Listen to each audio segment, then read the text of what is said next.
Hey, Annette, I know your dad was a big fan of Dale Carnegie, Yes. teaching his courses. Now, didn't you work with him selling those for a while? What I did was I was a secretary in my father's the Five Great Rules of Selling class, and I was a secretary, and I got paid very well. I think I made $120 or $100 a night, which was great. And I would pin the awards on the salesmen at the end of the evening when they would win their awards. And it wasn't until I took my first women's studies class when I was in college that I got really angry about it. But no, it was a great job. My dad was very nice to give me the job. Thanks, Dad. But yeah, it was not a highly technical job. Yeah. You see what I'm saying? Yeah. Well, how did that help you when you first started going out on auditions? I don't think it really did. I don't think, let me think, did it help me? Not really. I think the thing that I remember about that experience is just my impression of my father, and to see my dad teaching. He is very good at it and really knows his subject and is very successful at it. And I had never seen my father like that. He was so animated and so admired by everybody, and I was really, that meant a lot to me to see my dad functioning that way. Well, turning to the American President, I was on the Warner Brothers lot where they were doing some of the painting of the wallpaper way before the movie started shooting. I'm just curious, when the movie was in production, did you notice a real high rate of people coming to the soundstage to check the set out? Yeah, a lot of people came around because it was so real. It was so strange, the fact that we had this, that it was pretend. I mean, you'd go from walking into a soundstage, which is this enormous, cavernous, sort of like an airplane hangar, and then when you walk into it, you just sort of see a lot of lights going into the center as though there's something happening inside, and you walk up the steps and you walk through all the cables and the trash and the stuff, and you walk into the set and it's like Disneyland or something. It's so perfect. So yeah, a lot of people did come around actually, look at it. You know, I love the dance number with you and Michael Douglas. How difficult was it to do that? To dance?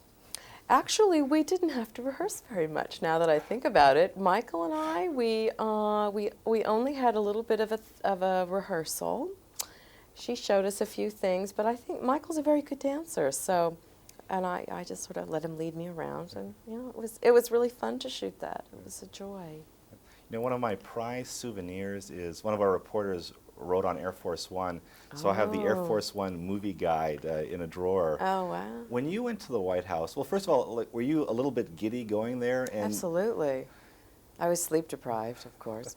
Oh yeah, going to the White House was such a thrill. It was great. I was just wired. I was so excited. I couldn't believe I was getting the opportunity, and everybody was so kind to us and receptive and helpful, and we got to go around underneath into all the offices, and the Vice President popped out of his office for a moment and talked to me a little bit about global warming, which is my issue in the movie. I'm an environmental lobbyist who's trying to get a bill through which reduces global warming.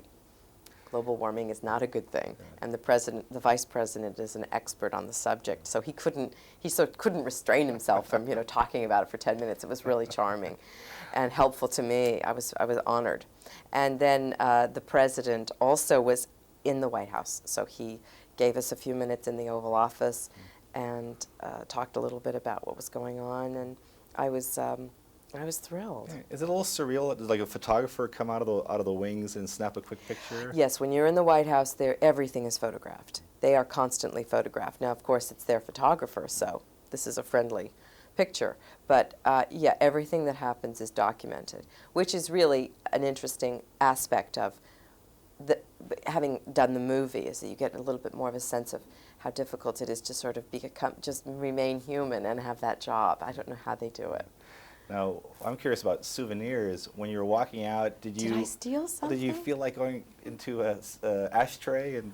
Why didn't I? Do I have anything? I don't think I did. Why did I didn't. When I was in the Oval Office, I could have picked up something from his desk, and I didn't. I don't have anything. I don't think. Okay, and I have a question about test screenings. Now, Bugsy, you came up with your husband Yes. to check it out. What was that like? And was it kind of like a secret type thing where you snuck in, or? Yeah, I think that we came in the back probably when the lights were still down. You're terribly interested to see what people think, but you don't want them to know that you're there because they might change the way they're reacting to the film if they know you're sitting there. So it was very exciting to go and to sneak in the back and hear what people's responses were. And I think people liked the movie a lot, so it was fun. It was a lot of fun. And one quick final question about the Oscars. We're doing a humorous piece about the Academy Awards. When you win, of course, you get a statue. When you don't win, what do you keep? Well, I was nominated once, and the women that were all nominated in my category agreed before the award was announced that whoever won would take everybody out to dinner the next week. So when I was nominated, Whoopi Goldberg won. And indeed, the next week I got a card. I got a big bouquet of flowers from her and a card saying, meet at such and such a hotel. So we all met together. We didn't know each other, you know, a bunch of actresses. We had so much fun. And I have a chocolate Oscar from Whoopi Goldberg. And I also got a gardenia. So I got a lot. I made some friends. Great.